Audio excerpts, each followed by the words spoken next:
Toastmasters, most welcome guests. I was honored to be the co-chair of ABWA's Tri-County ABW Day celebration. We were having people come across from all around the country. They were flying in from California, from Oklahoma, from New York, you name it. They were coming in. We had to make sure that we were going to be picking them up at the airport, that everything was going to run nice and smooth.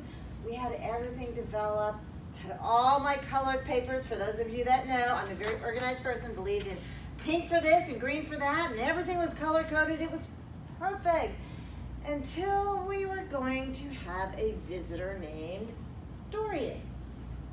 And Dorian threw a few kinks into this event because everybody was getting texts and emails from their airline saying, "We'd like to rearrange your flight." And I'm going, no, our event is next week. This is this week. We'll be okay. But everybody was very nervous. And if they canceled their flight, they'd get their money back. But if they held on to it, they didn't know what they were going to get. It took a lot of courage for many of these people to leave their airline tickets the way they were. In any event, there's something that goes spectacular and there's something that not so much. My spectacular moment was our transportation committee. We did a fabulous job, I have to say. Pat ourselves on the back. We had a spreadsheet. It had the arrival date, the arrival time, the flight number, who the flyer was, their telephone number, email address, and a picture of them. Because the attendees are mainly women, and we wanted our drivers to know who they were picking up so some stranger didn't get in their car. We even then sent an email to the attendee or the flyer. We said, "Jewel is going to be picking you up. Jewel's telephone number is da-da-da-da-da. Jewel will be driving a Mocha, not to be confused with chocolate, GMC. When you land on the tarmac, please make sure you text Jewel so she knows to to arrive." Once Hurricane Dorian came, it was like da-da-da-da-da-da-da. All the balls were up in the air. All the drivers had to be rearranged. It was a madhouse. But I will say, we did a pretty good job managing that. So I would say that's one of our big pluses. It was hard, it was difficult, but we were able to keep those balls in the air and keep things flowing. We then get to the minus. For every plus, there's a minus. I'm a CPA. Debits have to equal credits. For years, I had worked on the program. I am always one of the people that has my finger on the pulse, and the program is a big part of the event. Sometimes I had to create it. Other times I was able to convince someone that this would be a great tool for them to learn how to make. I got spoiled over the years.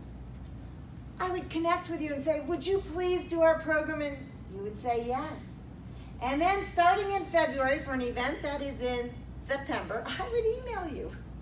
"Don't forget we need this page, and here are the people we need to recognize."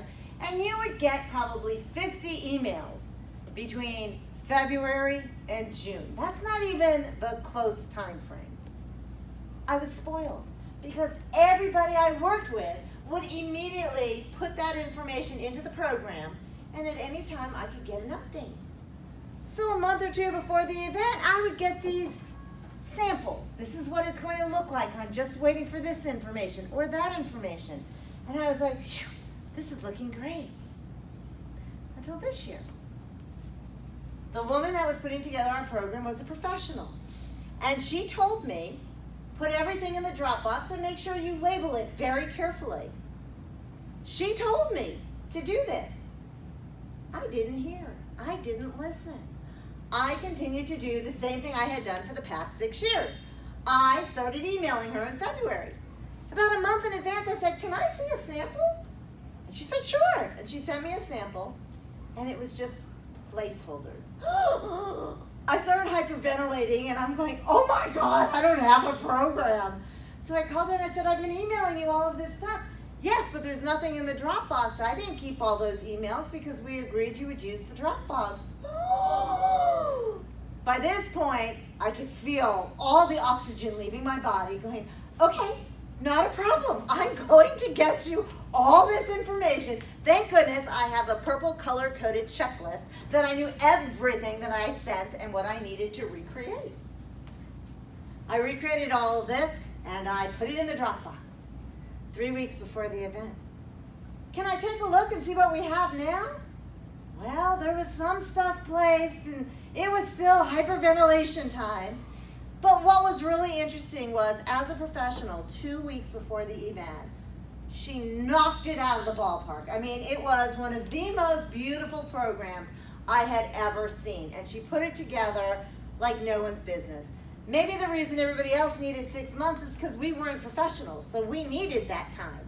But she put this together, and a week before the event, I was able to get it out to our professional printer and get a great program. So the minus to this story was, you need to learn to listen when people tell you how they want you to communicate, and not just do things the same old way because that's how we've done it.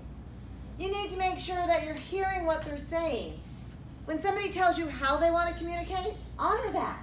Don't just go the same way because that's how we've always done it. And that was my lesson learned.